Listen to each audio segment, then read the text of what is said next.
প্রিয়জনেরা, আজকে আপনাদের জন্য একটা বেস্ট চমৎকার রোমান্টিক মুভির এক্সপ্লেনেশন নিয়ে চলে এসেছি। মুভিটা পাকিস্তানের, তবে অনেকগুলো পুরস্কার প্রাপ্ত। মুভিটার নাম হচ্ছে রূপস। আপনি মুভিটা দেখতে দেখতে কখন যে কান্না করে দিবেন বুঝতেই পারবেন না।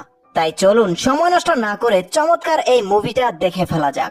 মুভির শুরুতেই আমরা দেখতে পাই কিছু মানুষ সালারশা নামের একজনের জন্য উপহার নিয়ে কলেজের ভেতরে যাচ্ছিল। তো কলেজের মেয়েরা বলছিল, ইস, সালারশা যদি আমার বয়ফ্রেন্ড হতো তাহলে কত ভালো হতো।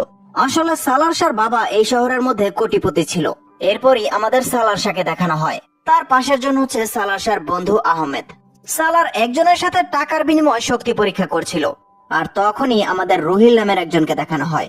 সে এক দোকানদারকে বলছিল, আমি মনে করি একটা নোংরা মাছ পুরো পুকুরটাকেই নোংরা বানিয়ে দেয়। মানে রুহিল সালারকে দেখতে পারতো না। যাই হোক, সালারের বাবার লোকেরা সালারকে হ্যাপি বার্থডে বলে 10 লাখ টাকার একটা চেকও দিয়ে দেয়। পরের সিনেই আমাদের মুভির মেইন অ্যাক্ট্রেস জুনিকে দেখানো হয়। জুনি মাত্রই কলেজে অ্যাডমিশন নিয়েছে। আজকে তার ফার্স্ট ডে ছিল, তাই তার মা জুনিকে তৈরি করে বের হতে বলছিল। আর এটাও বলে দেয় নিজেকে শুধু পড়ালেখার মধ্যেই রাখবে, অন্য কারোর সাথে কিন্তু বেশি কথাও বলবে না। জুনি বলে, আম্মু আপনি এত টেনশন করছেন কেন? মা বলে, এত বড় কলেজ, জানি না সেখানের কি অবস্থা, এজন্যই। এটা শুনে পেছন থেকে জুনির বাবা বলছিল, আরে অবস্থা যেমনই হোক, আমার মেয়ের উপর আমার যথেষ্ট বিশ্বাস আছে। তখন তার পেছনে জুনির ছোট বোনকেও দেখানো হয়। মানে তাদের এই 4 জনের ছোট্ট একটা পরিবার ছিল। তখন জুনির বাবাকে রুহিলের বাবা ফোন করে। তাই জুনির বাবা খুশি হয়ে জুনিকে বলছিল, মা, রুহিলের বাবা ফোন করেছিল, রুহিল নাকি নিজেও কলেজে গেছে, আর সে তোমাকে ক্লাসও দেখিয়ে দেবে, আবার টিচারদের সাথে ইন্ট্রোডিউসও করিয়ে দেবে। জুনি বলে, কোনো দরকার নেই বাবা, আমি একাই তো পারবো। কিন্তু তার বাবা বলে, এমনটা বলে না মা, তুমি তো জানোই রুহিলের বাবা কতটা হেল্প করে আমাদের, আর তার কথাই তুমি ওই কলেজে অ্যাডমিশনটাও পেয়েছো। যাই হোক, এদিকে আমাদের সালারকে দেখানো হয়। সালারের কাছে এক ছেলে এসে তার অ্যাডমিশন ফিস চাইতে থাকে। তখন সালার তাকে অ্যাডমিশন ফিটা দিয়েও দেয়, কারণ সে তার বন্ধুদের পর্যাপ্ত পরিমাণ সাহায্য করে। তখনই একজন এসে সালারকে বলছিল, সালারের মা নাকি তার সাথে দেখা করতে এসেছে। কিন্তু এটা শুনতেই সালারের মন খারাপ হয়ে যায়। আর কিছুক্ষণ পর সে তার মায়ের সাথে দেখাও করতে যায়। সালারের মা সালারকে দেখে হ্যাপি বার্থডে উইশ করে। তখন সালার বলে, মনে আছে তাহলে আমাকে আপনার? আপনি হয়তো এই বার্থডে উপলক্ষে আমার সাথে একবার বছরে দেখা করতে আসেন, তাই না? তখন মা বলে, আর তুমি তো আমাদের সাথে দেখাও করতে আসো না। সালার বলে, আমি শুধু এটা দেখতে এসেছি আপনি কতটা বদলেছেন। মা বলে, মায়েরা কখনো বদলায় না সালার। সালার বলে, আমার মা আমাকে অনেক বছর আগেই ছেড়ে দিয়েছে। মা বলে, ওই সময়টা এমনই ছিল বাবা। সালার বলে, সেটা দিনের বেলা ছিল। আমি আপনার ওড়না ধরে অনেক আটকাতে চেয়েছিলাম, কিন্তু আপনার মনে আছে আপনি কি বলেছিলেন? ধাক্কা দিয়ে বলেছিলেন, আসবে না তুমি আমার পেছনে। আর এরপর থেকে সত্যিই আমি আপনার পেছনে আসিনি। কিন্তু আপনি কেন আসেন আমার কাছে? তখন মা বলে, কারণ আমি তোমাকে ছাড়া থাকতে পারবো না সালার, তুমি আমার ছেলে, আমি তোমাকে ভালোবাসি। এবার সালার বলে, আমি 2টা জিনিসকে খুব ঘৃণা করি, একটা আপনার ভালোবাসা, আর দ্বিতীয়টা আমার বাবার টাকা। তাই প্লিজ এখানে আর আসবেন না। এরপর সালার চলে যায়। আর তার কিছু ছোটবেলা দেখানো হয়। আসলে সালারের বাবা মা দুজনেই সারাক্ষণ ঝগড়া লেগে থাকতো। সালার ঠিক মতো তার বাবা মাকে কাছেও পায়নি। কিছুক্ষণ পর এই কলেজে একটা ছোট্ট গ্যাঞ্জাম লেগে যায়। আর নিচে আমরা দেখতে পাই জুনি রুহিলের কাছে এসে পড়েছে। কিন্তু রুহিল জুনিকে বলছিল, যাই হোক, মেনে নিলাম আমার বাবার কারণে তোমার অ্যাডমিশনটা এই কলেজে হয়েই গেল। এখন তোমার যদি টাকা পয়সারও কোনো সমস্যা থাকে তাহলে সেটাও তুমি আমাকে বলতে পারো, আমি তোমাকে দিয়ে দেব। জুনি বলে, না না থাক, অনেক ধন্যবাদ আপনাকে। এরপর যখন তারা চলে যাচ্ছিল তখনই সালার জুনির সাথে এসে ধাক্কা খায়। এরপর তো সে জুনিকে দেখতেই থাকে, কিন্তু এটা আবার রুহিল দেখে ফেলে। তাই সে জুনিকে নিয়ে এখান থেকে চলে যায়। এরপর সালার তার বন্ধুদের বাঁচানোর জন্য গুন্ডাগুলোকে ইচ্ছা মতো মারতে থাকে। এই ফাইটিং শেষে আহমদ সালারকে বলছিল, কি রে, আমি সেখানে মার খাচ্ছিলাম আর তুই একটা মেয়েকে ধরে সেখানে দাঁড়িয়েছিলি? তখন সালার আবারও জুনিকে নিয়ে কল্পনা করতে থাকে। যাই হোক, এরপর জুনি যখন বাড়িতে যায় তো সে তার বোনের সাথে বসে বলছিল, ওই রুহিল তো চাইছিল আমার হাত ধরে পুরো কলেজটা ঘুরাতে, যেমন লাগে আমি কানা বয়রা, বাবা না জেনে কেন এদেরকে প্রাধান্য দেয়। জুনির বোন বলে, ওর কথা বাদ দাও, অতিভক্তি চোরের লক্ষণ। তুমি ওই ছেলেটার ব্যাপারে বলো যার সাথে আজকে ধাক্কা খেয়েছিলে। তখনই এখানে জুনির মা আসে আর জুনিকে বলতে থাকে, মা, আমরা চাই তুমি লাইফে অনেক বড় কিছু হও, কিন্তু এটাও মনে রেখো কলেজের লাইফ কিন্তু অন্য কিছুও চায়। আর সেজন্য আমি বলতে চাই, কাউকে আবার ভুল করেও ভালোবেসে ফেলো না কিন্তু, কারণ ভালোবাসায় জীবনটা কিন্তু রঙিন মনে হয়। তাই এই ভালোবাসা মানুষকে তার রাস্তা থেকে সরিয়ে দেয়। এবার জনি বলে, মা আপনি এসব কি কথা বলছেন? আমি এমন কিছুই করব না। এর পরের সিনে সালার, আহমেদ আর রোহিল একটা বাইক রেস খেলার জন্য প্রস্তুতি নিচ্ছিল। আসলে প্রায় সময়ই তারা এই রেসটা খেলতো আর সব সময় সালারই জিততো। তো আজকেও দুজনের মধ্যে রেস শুরু হয়ে যায়। এখানে দেখতে পাই সালার প্রায় জিতেই যাচ্ছিল, কিন্তু তখনই তার সামনে জনি এসে পড়ে। তখন সালার কোনোভাবে গাড়িটাকে থামায়। জনি বলে, আবারও তুমি? সালার বলে, তুমি কি আমাকে চেনো নাকি? জনি বলে, তোমাকে চেনাটা আমার জন্য জরুরি না। আমি তোমার জন্য রাস্তায় হাঁটতে পারছি না, অ্যাক্সিডেন্ট করে আমার মোবাইলটাও ভেঙে দিয়েছো। সালার বলে, তাতে কি হয়েছে, আমি নতুন মোবাইল কিনে দিচ্ছি। জনি বলে, কোনো দরকার নেই, তোমার টাকার গরম তুমি তোমার কাছেই রাখো। তোমার মতো ছেলেদের আমি খুব ভালো করেই চিনি। এই রাস্তাঘাট আর মানুষজনদের নিজের বাবার চাকর মনে করো, তাই না? তুমি একটা কাজ করবে, আজকের পর আমার সামনে আর আসবে না। এগুলো বলে জনি চলে যায়। এরপর আহমদ বলছিল, কি ব্যাপার সালার, মেয়েটা তোকে এত কিছু বলে গেল আর তুই শুধু শুনেই গেলি? সালার বলে, চলে কেন গেল রে, খুব ভালোই তো বলছিল। জীবনে প্রথমবার কোনো মেয়ে আমাকে এভাবে কথা বলেছে। যাই হোক, কিছুক্ষণ পর সালার শাহ জনির জন্য একটা মোবাইল নিয়ে যায়, কিন্তু জনি আবারও বলে, তোমাকে বলেছি না আমার আশেপাশে আসবে না। সালার বলে, আশেপাশে তো আমি আসবই, কারণ আমরা একই ব্যাচের স্টুডেন্ট। আগামী 4 বছর তোমাকে আমাকে সহ্য করতে হবে। জুনি বলে, তাতে আমার কিচ্ছু যায় আসে না। সালার বলে, আরে শোনো না, প্লিজ মোবাইলটা রাখো। কিন্তু জুনি ক্লাসে চলে যায়। এরপর সালার ফারা নামের তার এক বান্ধবীকে দিয়ে জুনির ব্যাগে ওই মোবাইলটা দিয়ে দেয়। এদিকে বাড়িতে যাওয়ার সময় কলেজের সব মেয়েরা জুনিকে জিজ্ঞেস করছিল, তুমি কে যাকে সালার এত কিছু হওয়ার পরেও কিচ্ছু বলছে না? তোমার মধ্যে কি এমন আছে যা আমাদের মধ্যে নেই? জুনি বলে, আমার মধ্যে যেটা আছে সেটাই তোমাদের মধ্যে নেই। এরপর ফারাকে নিয়ে জুনি এখান থেকে চলে যায়। জুনি যখন বাড়িতে ছিল তখন তার ব্যাগে সালারের দেওয়া ফোনে কল আসতে থাকে। ঘরে সবাই জিজ্ঞেস করছিল ফোন বাজছে কোথায়। এটা শুনে তো জুনিও ঘাবড়ে যায় আর ব্যাগ থেকে ফোনটা বের করে রিসিভ করে। তখন ওই পাশ থেকে সালার কথা বলছিল, কিন্তু জুনি কোনোভাবে বলতে থাকে, ফারা তুমি তোমার মোবাইলটা আমার ব্যাগে কেন রেখেছো? কালকে আমি ফেরত দিয়ে দেব। মানে কোনোভাবে কথাটা ঘুরিয়ে দেয়। যাই হোক, পরের দিন সালার যখন কলেজে আসে তখন জুনি তাকে গিয়ে বলতে থাকে, এই মোবাইলটা আমার ব্যাগে কেন রেখেছো? সালার বলে, আমি তোমার মোবাইলটা ভেঙে ফেলেছিলাম, এজন্যই তো দিয়েছি। জুনি বলে, কোনো দরকার নেই, আমি খুব ভালো করেই জানি তোমাদের মতো ছেলেরা মেয়েদের ইমপ্রেস করার জন্য কি কি করতে পারো। তখনই এখানে রোহিল আসে। জুনিকে জিজ্ঞেস করে, কি ব্যাপার, তোমাকে কি ও বিরক্ত করছে? সালার বলে, আমি যাই করি না কেন তোর সমস্যা কি? রোহিল বলে, মাথায় আসে না, আমি মানা করেছি বিরক্ত করবি না তো করবি না। এরপর জুনিকে গিয়ে বলে, আজকের পর যদি তোমাকে তার সাথে কথা বলতে দেখি তাহলে আমার চেয়ে খারাপ তোমার জন্য আর কেউ হবে না। এদিকে সালার আহমেদকে বলে, খোঁজ খবর নিয়ে দেখো তো জুনি ওর কি লাগে, যাই লাগুক কিছুদিনের জন্য ওকে এখান থেকে বিদায় করো। এরপর থেকে সালার জুনিকে ইমপ্রেস করার চেষ্টা করতে থাকে। আজকে তার ব্যাগে লুকিয়ে একটা কাগজও দিয়ে দেয়। এরপর জুনি যখন বাড়িতে ছিল তখন তার ছোট বোন তাকে জিজ্ঞেস করছিল, সালার আজকে তোমাকে কিছু দেয়নি? জুনি বলে, সে কি প্রতিদিন আমার সাথে তামাশা করবে নাকি? তার বোন বলে, আপনার কাছে তাকে ছাড়া আর কে আছে তামাশা করার? ছেলেটাকে দেখতে কেমন, একটা পিকচারই তো আমার জন্য উঠিয়ে আনতে পারতেন। এটা বলে সে আবারও ব্যাগ চেক করতে থাকে। বলে, দেখি আজকে কিছু দিয়েছে নাকি। এরপরই ওই চিঠিটা বের করে যেটাতে লেখা ছিল, সরি সাহসী মেয়ে। এটা দেখে তো জুনির বোনও ইমপ্রেস হয়ে যায়। বলে, আজকাল এমন রোমান্টিক ছেলে কোথায় পাওয়া যায়? এবার তো জুনিও সারা রাত ভাবতে থাকে। এরপরের দিন রুহিলকে প্রফেসর একটা অ্যাসাইনমেন্ট দিয়ে বলে, কলেজ থেকে নাকি তাকে অন্য একটা জায়গায় পাঠানো হচ্ছে। এতে করে রুহিল ভালো কিছু করতেও পারবে আর শিখতেও পারবে। রুহিল বুঝতে পারছিল না এটা তাকে কেন দেওয়া হলো, তবু সে যাওয়ার জন্য রাজি হয়ে যায়। যাই হোক, এরপর আহমদ কলেজে একটা স্কলারশিপের নোটিশ লাগায় আর প্রফেসর ক্লাসে গিয়ে বলছিল, এখান থেকে যাদের টিম ভালো কাজ করবে তাদের টেক্সটাইল কোম্পানি থেকে স্কলারশিপ দেওয়া হবে। তো এদের মধ্যে কয়েকজনের গ্রুপ হয় আর সালার আর জুনিকে এক গ্রুপে রাখা হয়। এবার আমরা বুঝতে পারি এইসব আসলে সালারই করিয়েছে। কিন্তু জুনির সালারকে তেমন একটা পছন্দ হতো না, তাই সে প্রফেসরের কাছে টিম মেম্বার চেঞ্জ করার কথা বলে। কিন্তু প্রফেসর তো সালারের কথা চলতো। সালার জুনিকে বলে, পার্টনার কি হয়েছে? জুনি বলে, আমি তোমার সাথে প্রজেক্টে কাজ করতে চাই না, কিন্তু এখন করতে হবে কারণ আমার স্কলারশিপ দরকার। কিন্তু তোমার যদি আমার সাথে কাজ করার ইচ্ছা থাকে তাহলে আমার শর্ত মেনে কাজ করতে হবে। সেটা হচ্ছে প্রজেক্ট ছাড়া কোনো কথা বলতে পারবে না। এটা শুনে সালার বলে, তার মানে সালাম দিলে উত্তরটাও পাবো না? জুনি বলে, ধুর আমি চলে যাচ্ছি। সালার বলে, হ্যাঁ আমি আসছি। এরপর জুনি তাকে বলে, আচ্ছা তুমি একটা কথা বলো তো, তুমি এত বড় লোক, তাহলে তোমার স্কলারশিপের কি দরকার? সালার বলে, এটা তো আমি এমনি করেছি তোমার সাথে সময় পার করার জন্য। মানে এভাবে দুজনের সময় কিছুটা মিষ্টি ঝগড়ায় পার হচ্ছিল। তখন সালার একটা সময় বলে, জুনি, আমি রুহিলের ব্যাপারে সব জানি। সে তোমার জন্য ফান্ডিং করেছে, তাই না? কিন্তু আমি জানি তোমার জন্য স্কলারশিপ অনেক জরুরি। আমরা চেষ্টা করছি আর আমরা স্কলারশিপটা পেয়েও যাব।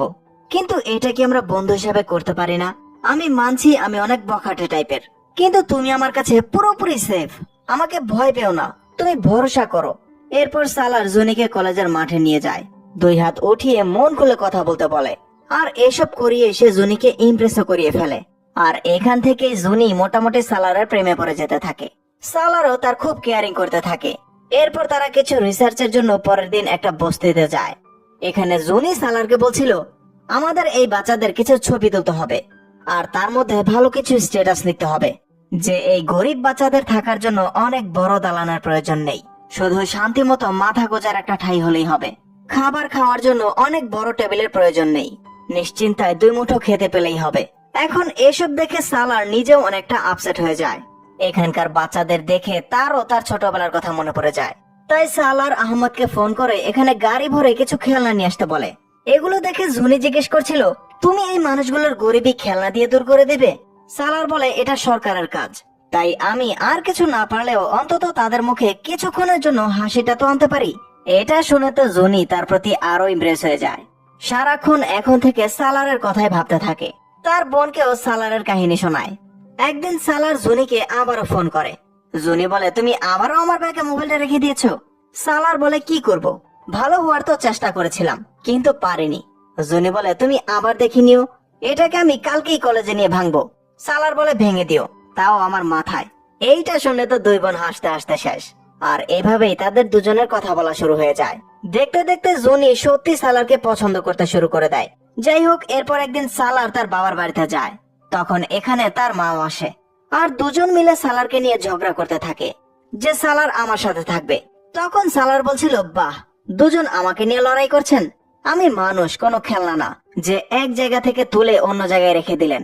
আপনারা দুজন যতদিন এক না হবেন ততদিন আমি আপনাদের কাছে একটা কয়েনের মতো, তাই এটাকে আমি ওপরে মারছি, যে আগে তুলবেন আমি তারই। এসব বলে সালার এখান থেকে আবার চলে যায়। তো পরের দিন জুনি কলেজে এসে সালারকে খুঁজতে থাকে, আর আহমদকে বলছিল, তোমার বন্ধু এতটা বেপরোয়া কেন, কখন উপস্থিত থাকতে হয় সেটাও জানে না। তখন ফারা জুনিকে বলছিল, আসলে তোমার সমস্যাটা কি জুনি? সত্যি বলতে সালারের এখানে আসার কোনো দরকারই ছিল না, কারণ সে চায় এই স্কলারশিপ তুমি পাও। আসলে যে স্কলারশিপের জন্য তুমি এত পাগল হয়ে রয়েছো না, তুমি কি জানো এটা সালারের জন্যই আমাদের টিমকে দেওয়া হয়েছে। আর যেই কোম্পানি থেকে স্কলারশিপ দেওয়া হয়েছে সেটাও সালারের বাবার কোম্পানি ছেড়েছে। আসলে সালার যখন জেনেছে রুহিল তোমার অ্যাডমিশন ফি দিয়েছে, তখন তার একটুও ভালো লাগেনি। তোমার জন্য তার ফিলিংস অন্যরকম কিছুই কাজ করে। আমি নিজেও সালারের জন্য জীবন দিতে পারি, কারণ সালার তার বন্ধুদের জন্য নিজে জীবন বাজি ধরে ফেলে। এসব শুনে জুনি নিজেই খুব গিল্টি ফিল করতে থাকে। এর কিছুক্ষণ পর আমরা দেখতে পাই কলেজে মারামারি হচ্ছিল, আর তখনই এখানে সালার আসে। সে আহমদকে জিজ্ঞেস করে, কি হয়েছে আহমেদ? আহমেদ বলে, আমাদের কলেজের একজন গাড়ি দিয়ে এলাকার একটা লোককে মেরে ফেলেছে, তাই এলাকার মানুষ কলেজে ভাঙচুর করছে। এটা শুনে সালার বলে, জুনি কোথায়? আর দৌড়ে কলেজের ভেতরে জুনিকে খুঁজতে যায়। দেখতে পায় জুনি এখনো বসেছিল, তাই বলছিল, জলদি চলো, দেখছো না কলেজে মারামারি হচ্ছে? জুনি বলে, মিথ্যা বলো না, কিছুক্ষণ আগেও সব ঠিক ছিল, এগুলো পরে দেখবো, তুমি আগে বলো এতক্ষণ তুমি কোথায় ছিলে? আর আমি জানতে পেরেছি তুমি আমার জন্য স্কলারশিপ করেছো, তাই না? সালার বলে, হ্যাঁ করেছি, কারণ আমি তোমাকে এই অবস্থায় দেখতে পারবো না, প্লিজ আগে এখান থেকে চলো, পরে কথা বলবো। তখনই ওই গুন্ডাগুলো ভেতরে এসে পড়ে।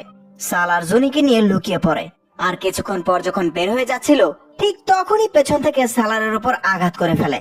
জুনি তো খুব ভয় পেয়ে গিয়েছিল, কিন্তু সালার তাকে কোনোভাবে সেফলি এখান থেকে বের করে নিয়ে যায়। সালার জুনিকে তার বাইকে করে বাড়িতে নিয়ে যেতে থাকে। এদিকে রুহিল জুনির বাড়িতে গিয়ে বলছিল, আঙ্কেল কলেজে মারামারি হয়েছে শুনেছি, জুনি কোথায়, এখনো বাড়িতে আসেনি?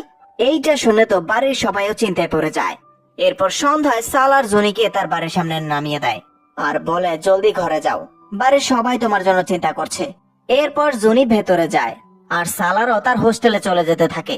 এখানে রুহিল জুনিকে জিজ্ঞেস করছিল, এতক্ষণ কোথায় ছিলে তুমি? জানো না ঘরের মানুষ তোমাকে নিয়ে কত চিন্তা করছে? আর আমাকে একটা বিষয় বলো, তোমাকে কে নামিয়ে দিয়ে গেল? তো তখনও জুনি কিছুই বলছিল না।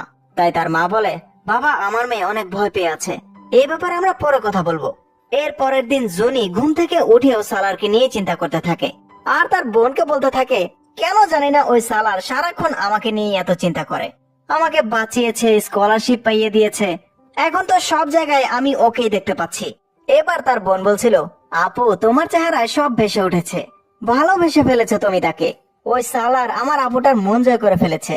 তখন জুনি বলছিল, না আমি ভালোবাসতে পারি না। তার বোন বলে, আরে এটা তো কারো কন্ট্রোলেই থাকে না, ভালোবাসা মানুষকে আনকন্ট্রোল করে ফেলে। এরপর জুনি যখন কলেজে যায় তখন সবাই জুনিকে একটা কার্ড দিয়ে সালারের রুমে যেতে বলছিল। সালার জুনির জন্য খুব সুন্দর করে রুমটা সাজিয়েছিল। আর জুনি যাওয়ার পর সালার তার সামনে আসে, বলতে থাকে, জুনি আই লাভ ইউ। জুনি বলে, কি করছো সালার, তোমার আর আমার মধ্যে কিভাবে এটা সম্ভব? সালার বলে, এখন তুমি আর আমি দুজন দুজনকে ভালোবাসি, অসম্ভবের কিছুই নেই এখানে। আর এই ভালোবাসা ধনী গরিব দেখেও হয় না। তাই জুনি, উইল ইউ ম্যারি মি? আমার জীবনটা অনেক অগোছালো, তুমি এসে আমার জীবনটা গুছিয়ে দাও না। চিন্তা ভাবনা করে জবাব দিও, কিন্তু উত্তরটা যেন এমন হয় যাতে আমি খুশি হই। এরপর আমরা দেখতে পাই দুজন খুশি খুশি সবার সামনে দিয়ে কলেজ থেকে বের হচ্ছিল। তাদের দুজনের ভালোবাসায় পুরো কলেজ খুশি ছিল। এদিকে আমরা দেখতে পাই জুনিদের বাড়িতে রুহিলের বাবা এসেছিল। সে জুনিকে রুহিলের সাথে বিয়ে দেওয়ার কথা বলতে এসেছিল। এটা শুনে তো জুনির বাবা খুব খুশি হয়ে যায়, কিন্তু জুনির মা বলছিল, আমরা একবার জুনিকে তো জিজ্ঞেস করে দেখি তার মতামত কি। তখন রুহিলের বাবা বলে, আরে আমি তো তাকে আমার মেয়ের মতোই দেখবো, খেয়াল রাখবো যেমন আপনাদের রাখছি। আর এভাবেই বিয়ের ডিসিশন ফাইনাল হয়ে যায়। এদিকে আমরা দেখতে পাই জুনি সালারের জন্য লাভ লেটার লিখেছে, মানে আজকে সে সালারকে প্রপোজ করবে। এরপর জুনি কলেজে সালারের সামনে যায়, সালারকে এই লেটারটা দিয়ে বলতে থাকে, আমি আমার উত্তর এই লেটারে লিখে দিয়েছি, তুমি পড়ে নিও। কিন্তু সালার বলে, না আমি আমার নিজের মুখে বলেছিলাম, তুমিও আমাকে তোমার মুখেই বলবে। তখন আর কি করার, জুনি বলে, আমারও তোমাকে ভালো লাগে, তোমাকে আমি ভালোবেসে ফেলেছি। আর এইটা শুনতেই সালার জুনির দেওয়া লেটারটা তার চোখের সামনে ছিঁড়ে ফেলে আর জোরে জোরে হেসে সবাইকে এক জায়গায় জড়ো করে। এবার সে জুনিকে বলতে থাকে, এই 2-3টা শব্দ তোমার মুখ থেকে বের করার জন্য কতটা কষ্ট করতে হলো আমাকে। তোমার কি মনে হয় আমি তোমাকে ভালোবাসি? সালার শাহ কোটি টাকার মালিক তোমার মতো মেয়েকে ভালোবাসবে? আমি তোমার উপর বদলা নেওয়ার জন্য এটা করেছি। যেদিন তুমি আমাকে বলেছ আমি গুন্ডা বদমাস, সেদিনই আমি তোমার উপর বদলা নেওয়ার জন্য আজকের দিনের প্ল্যান করেছিলাম। চেয়েছিলাম তুমি নিজে যেন আমাকে ভালোবাসি বলো। আরে মেয়ে শোনো, তোমার মতো 100 মেয়ে আমার পেছনে পেছনে ঘুরে। আর বন্ধুরা তোমরাও দেখো, আজকে জুনি নিজে আমার কাছে তার মহাবতনামা নিয়ে এসেছে। এদিকে রুহিলের বন্ধু রুহিলকে ফোন করে সব জানিয়ে দেয়। জুনি এতটাই কষ্ট পেয়েছে যে দাঁড়িয়েই কান্না করতে থাকে। সালার বলছিল, ভালো তো আমি কাউকেই বাসি না, কিন্তু ঘৃণা তোমাকে অনেক করি। তখন জুনি বলে, তুমি কাউকে কিভাবে ভালোবাসবে? তুমি তো সবার সামনে আমাকে তামাশা বানিয়ে ফেলেছো। একটা শর্তের জন্য তুমি এতটা নিচে নেমে যাবে আমি চিন্তাও করতে পারিনি। আমিও তোমাকে অভিশাপ দিচ্ছি, সালার তুমি জীবনের সবকিছু পাবে, কিন্তু সত্যিকারের ভালোবাসা কখনো পাবে না। এভাবে বেচারি কান্না করতে করতে বাড়িতে চলে যায় আর বাসায় এসেও কান্না করতে থাকে। আর অন্যদিকে সালার তার হোস্টেলে এসে অনেক খুশি ছিল। যাই হোক, পরের দিন জুনির অনেক জ্বর ছিল। রুহিল তাকে দেখতে এসেছে। জুনির বাবা রুহিলকে জিজ্ঞেস করছিল, কলেজে কি হয়েছিল বাবা, তুমি কি কিছু জানো? রুহিল বলে, না আঙ্কেল, আমাকে তো আমার বন্ধু ফোন করেছিল, তাই আমি জুনিকে দেখতে এসেছি। জ্ঞান ফিরলে আপনি তাকে জিজ্ঞেস করে নিন। 2 দিন পর সালার কলেজে আসে আর জুনির বান্ধবী ফারাকে জিজ্ঞেস করছিল, কোথায় তোমার বান্ধবী, কলেজে আসছে না কেন? তার মন ভাঙার চেহারাটা দেখার জন্য আমার দেরি সহ্য হচ্ছে না। ফারা বলে, সালার আমি ভাবতেও পারিনি তুমি তার সাথে এমন করবে। কারো মন নিয়ে খেলা একদমই ঠিক না। বেচারি 2 দিন ধরে জ্বরে ভুগছে। সত্যি অনেক ভালোবেসে ফেলেছিল তোমাকে। তুমি তো চাও সে মরে যাক, তাই না? তাহলে আমিও বলছি আল্লাহ মেয়েটাকে নিয়ে যাক, তাও যেন তোমার দেওয়া কষ্ট থেকে বেচারি মুক্তি পায়। এগুলো শুনে তো সালারেরও অবস্থা খারাপ হয়ে যায়। তারও পুরনো সব কথা মনে পড়ছিল। পরের দিন ফারা জুনির বাড়িতে যায়, বলতে থাকে, তুমি কলেজে আসছো না কেন? তুমি যদি এভাবে বাসায় থাকো তাহলে তো সালার জিতে যাবে, তাই না? এখানে জুনি ফারার হাতে সালারের লাভ লেটার ধরিয়ে দেয়, বলে এটা তাকে ফেরত দিয়ে দিও। আসলে জুনি তার কষ্ট ভুলতে পারছিল না। সালারের স্মৃতি তাকে অনেক জ্বালাচ্ছিল। এদিকে সালার নিজেও কলেজে যায় না, নিজের হোস্টেলেই পড়ে থাকে। কিছুক্ষণ পর আহমদ তার কাছে চিঠিগুলো নিয়ে আসে, কিন্তু সালার খুলেও দেখে না। এদিকে রুহিল জুনিকে বলছিল, তোমার ব্যাপারে আমি সবকিছুই জেনেছি, আমি কিছুদিনের জন্য বাইরে গেলে কি হবে? তুমি কি ভেবেছো আমি কিছুই জানবো না? দেখেছো সে সবার সামনে তোমার উপর কিভাবে বদলা নিল। দেখো আমি সবকিছু জেনেও আমার বাবাকে তোমার বাড়িতে তোমার আর আমার বিয়ের জন্য পাঠিয়েছি। আমি জানি তোমার মধ্যে আর কিছুই নেই, কিন্তু কি করব, ছোট থেকেই তো আমরা তোমাদের দিয়ে আসছি, না হয় এবারও তোমাকে দয়া দেখালাম। এগুলো বলে রুহিল চলে যায়। কিছুক্ষণ পর জুনির মা জুনির সাথে কথা বলে। জুনিও ডাইরেক্ট বিয়ের জন্য রাজি হয়ে যায় আর ঘরে বসে কান্না করতে থাকে। তার বোন তাকে বলছিল, জুনি এমন করো না, তুমি সালারকে ভালোবাসো। যাই হোক, এরপর একদিন জুনি কলেজে যায়। সালার যখন এই খবর জানতে পারে তখন সে দৌড়ে আবারও কলেজে আসে। জুনির সামনে আসতেই বলতে থাকে, আমি তোমার এই দুঃখী চেহারাটা দেখতে চেয়েছিলাম। কিন্তু এইবার জুনি সবার সামনে সালারকে একটা থাপ্পড় মেরে দেয়। সালারও তো রেগে তার চুল ধরে ফেলে। জুনি বলছিল, জানতে চেয়েছিলে না আমার কেমন লেগেছে? ঠিক এমনই লেগেছিল, যেন আমার মহাব্বতের ওপর বসে কেউ আমাকে জোরে একটা থাপ্পড় মেরেছে। এটা বলে জুনি চলে যায়। কিন্তু রুহিলের বন্ধু বলছিল, দেখো বন্ধুরা, জীবনের প্রথম সালারকে কোনো একটা মেয়ে থাপ্পড় মেরেছে। এরপর তো সালার তাকেও ইচ্ছা মতো মারতে থাকে আর নিজের হোস্টেলে গিয়েও ভাঙচুর করতে থাকে। এবার বেচারা সালার তার ভুল বুঝতে পারে, সারাক্ষণ মদ খেতে থাকে, এমনকি বাবার সামনেও মদ খেতে থাকে। সালারের বাবা বলে, কি অবস্থা বানিয়েছো নিজের? লজ্জা করে না তোমার যে বাবার সামনে বসে মদ খাচ্ছ? আমি তোমার বাবা। সালার বলে, বাবা বলছেন নিজেকে? আপনি কি জানেন আপনার ছেলের ভেতরে কতটা কষ্ট নিয়ে পার হচ্ছে? বাবা বলে, কি হয়েছে তোমার? টাকা কম পড়েছে? সালার বলে, সারাক্ষণ টাকা টাকা টাকা। আমাকে জন্ম দিয়েছিলেন নাকি কিনে এনেছিলেন? টাকা দিয়ে সুখ কেনা যায় না। টাকা দুনিয়ার একটা মিথ্যা, আর কিছুই না। টাকা দিয়ে ভালোবাসা কেনা যায় না। আপনার যদি টাকার এতই গরম থাকে তাহলে আমার ভালোবাসা আমাকে কিনে দিন, যেটা আমাকে জ্বালিয়ে ছারখার করে দিচ্ছে। এসব বলে সালার নিজেও বেহুশ হয়ে যায়। এদিকে জুনিকে এঙ্গেজমেন্টের জন্য তৈরি করা হচ্ছিল, তো তার বোন তাকে বারবার মানা করছিল যে তুমি সালারকে ছাড়া সুখী থাকতে পারবে না। কিন্তু জুনি তার কথাও শোনে না। তার বোন বলে, কাকে বিয়ে করতে যাচ্ছ? যে সারাক্ষণ বলতে থাকে আমি তোমাদের জন্য এটা করেছি সেটা করেছি, তাকে? একবার ভেবে দেখেছো সারাটা জীবন তোমাকে এইসব খোটাই শুনতে হবে? জুনি বলে, তাও ভালো, কমসে কম সালারের মতো আমার ভালোবাসার উপর সে বদলা নেবে না। এদিকে আমরা দেখতে পাই রুহিল তার এঙ্গেজমেন্ট উপলক্ষে পার্টি রেখেছিল আর জুনিকেও নিয়ে আসা হয়েছে। তখন এই পার্টি থেকে একজন সালারকে এই খবর দিয়ে দেয়। এটা শুনে তো সালারের মাথায় নষ্ট হয়ে যায়। আহমদকে বলতে থাকে, জুনি অন্য কাউকে কিভাবে বিয়ে করতে পারে? সে আমাকে ভালোবাসে, আমি এটা কখনোই হতে দেব না। এটা বলে সালার ওই পার্টিতে যেতে থাকে। এদিকে রুহিল সবার সামনে জুনিকে ডান্স করার জন্য ডাকছিল, কিন্তু এসব ডান্স জুনি একদমই পছন্দ করতো না। তাই রুহিল জুনিকে বলছিল, কি হয়েছে তোমার? আমার টাচ করা কি তোমার পছন্দ না? সালা টাচ করলে তো কিছুই করনি, চলো ডান্স করবে। এভাবে রুহিল জুনিকে টাচ করতে থাকে, তাই জুনি তাকে একটা থাপ্পড় মেরে বসে। এটা দেখে তো রুহিল খুব রেগে যায়। সবাই তার দিকে তাকিয়ে রয়েছিল। রুহিল বলে, আমাকে সালার পাওনি যে চুপচাপ দাঁড়িয়ে থাকবো? আর যখনই সে জুনিকে থাপ্পড় মারতে যায় তখনই সালার এসে তাকে ধরে ফেলে। ঠাস করে একটা ঘুষি মেরে বলতে থাকে, তোর এত বড় সাহস কি করে হলো জুনিকে টাচ করার? জুনি শুধু আমাকে ভালোবাসে, ও শুধু আমার, মেরে ফেলবো আমি তোকে। এসব দেখে জুনি আবারও কান্না করতে থাকে আর এখান থেকে চলে যায়। সালার তো এই ঘটনা ঘটিয়ে নিজে পুরো পাগলের মতো হয়ে গিয়েছিল। মাথায় সারাক্ষণ জুনি ঘুরপাক খাচ্ছিল, সব সময় কান্না করে যেত। এমনকি বৃষ্টির রাতে সে জুনির বাড়ির নিচে গিয়েও বসে থাকে। জুনির বোন সালারকে দেখে জুনিকে ডেকে নিয়ে আসে। সালার জুনিকে দেখে হাত জোর করে দাঁড়িয়ে থাকে, কিন্তু জুনি কান্না করতে করতে ভেতরে চলে যায়। আজকে সালারের সেই দিনের কথা মনে পড়ে, যেদিন জুনি বলেছিল, তোমার কাছে দুনিয়ার সব সুখ থাকবে কিন্তু সত্যিকারের ভালোবাসা পাবে না। এদিকে জুনির বোন জুনিকে নিচে গিয়ে সালারকে এখান থেকে চলে যেতে বলছিল, কারণ তাদের বাবা যদি সালারকে দেখে ফেলে তাহলে অনেক ঝামেলা হয়ে যাবে। তাই ফাইনালি জুনি বৃষ্টির মধ্যেই বাইরে আসে, বলতে থাকে, তুমি এখান থেকে চলে যাও, আমি কোনো তামাশা দেখতে চাই না। সালার বলে, আমি চলে যাব, কিন্তু প্লিজ তুমি রুহিলকে বিয়ে করো না, আমি তোমার সাথে অন্য কাউকে সহ্য করতে পারবো না।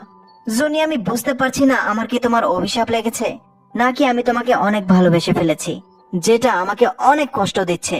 প্লিজ জুনি, আমাকে এই কষ্ট থেকে মুক্তি দাও, নইলে আমার কাছে ফিরে আসো। কিন্তু জুনি বলে, অনেক দেরি করে ফেলেছো, কালকে আমার বিয়ে, তুমি নিজেই আমাকে ফেলে দিয়েছো। এটা বলে জুনি ভেতরে চলে যায়। সালারের তো কান্না করতে করতে কলিজা ফেটে যাচ্ছে। যাই হোক, পরের দিন আহমেদ সালারের বাবা মাকে জুনির ছবি দেখায় আর যা হয়েছে সব খুলে বলে। তখন এখানে সালার আসে। সে তো তার বাবা মাকে এক ছাদের নিচে বসে থাকতে দেখে খুব অবাক হয়ে যায়। তার বাবা মা বলছিল, বাবা আমি সব শুনেছি, আমরা নিজেরা ওই মেয়ের পরিবারের কাছে যাব, তাদের সাথে গিয়ে কথা বলবো। সালার বলে, দেরি হয়ে গেছে মা, আজকে জুনির বিয়ে, আমি নিজেই শেষ হয়ে যাব। এটা বলে সালার চলে যায়। এদিকে জুনিকে বিয়ের জন্য তৈরি করা হচ্ছিল আর তার মা এসে বলছিল, এই সালারটা কে রে? তার মা বাবা এসেছে তোমার বিয়ের ব্যাপারে কথা বলতে। সালারের বাবা মা বলছিল, ভাই সাহেব, আমরা যদি আগে জানতাম তাহলে আমরাই আপনার কাছে আগে আসতাম। আমাদের ছেলের সুখ আপনার মেয়ে জনির কাছে। কিন্তু জনির বাবা বলে, দেখুন ইরফান ভাই আমার ভাইয়ের মতো, আমি তাকে ধোকা দিতে পারবো না। তখন জনি বের হয়ে আসে। সালারের মা তার কাছে গিয়ে বলছিল, আমার সালার সবসময় এমন ছিল না মা, সে তো আমার খুব আদরের ছেলে ছিল। সে তোমাকে সত্যিই অনেক ভালোবেসে ফেলেছে, তুমি প্লিজ তাকে ছেড়ে দিও না। এগুলো শুনে তো জুনি আরো বেশি কান্না করতে থাকে। এরপর জুনির মা তার কাছে গিয়ে বলতে থাকে, তোমাকে আমি মানা করেছিলাম না কলেজে কাউকে ভালোবাসবে না? জুনি বলে, মা বিয়ে তো আপনাদের ইচ্ছেই করে ফেলছি নাকি? নিজে না হয় মরে গেছি, কিন্তু আপনাদের ইজ্জত রক্ষা করেছি। এটা বলে জুনি তার মাকে জড়িয়ে ধরে কান্না করতে থাকে। এদিকে সালার তার বন্ধুকে বলছিল, চল আজকে লাস্ট একটা রেস দেই, আমার জীবনের শেষ রেস হবে এটা। কিন্তু আহমেদ বলে, আজকে না বন্ধু, আজকে তুমি নেশায় আছো, অন্য একদিন যাব। কিন্তু সালার তার কথা শোনে না, রেস দিতে বের হয়ে পড়ে। অন্যদিকে জনিকে সাজিয়ে বের করা হয়। আর যখন তাকে নিয়ে যাওয়া হচ্ছিল, তখন ফারার মোবাইলে কেউ একজন ফোন করে বলে, সালার নাকি অ্যাক্সিডেন্ট করে মৃত্যুর সাথে লড়াই করছে। এটা শুনতে জুনির পা থেমে যায়। তবুও তার বাবাটাকে ডাকতে থাকে। কিন্তু এবার জুনির মা বলে, আমি তোমার ভালোবাসাকে এভাবে মরতে দেখতে পারবো না, তুমিও সেখানে যাও যেখানে তোমার ভালোবাসা আছে। এটা শুনে জুনি অনেক খুশি হয়ে যায়। আর এভাবেই দৌড়ে হাসপাতালে যেতে থাকে। হাসপাতালে ডক্টর বলছিল, মাথায় অনেক আঘাত পেয়েছে, অপারেশন তো সাকসেসফুল হয়েছে, কিন্তু দোয়া করেন যেন জলদি জ্ঞান ফিরে আসে। তখন জুনি কান্না করতে করতে ভেতরে যায়, বলতে থাকে, সালার কি অবস্থা করে ফেলেছ নিজের, দেখো আমি এসে পড়েছি, জলদি ওঠো, আমি এই অবস্থায় তোমাকে দেখতে পারবো না।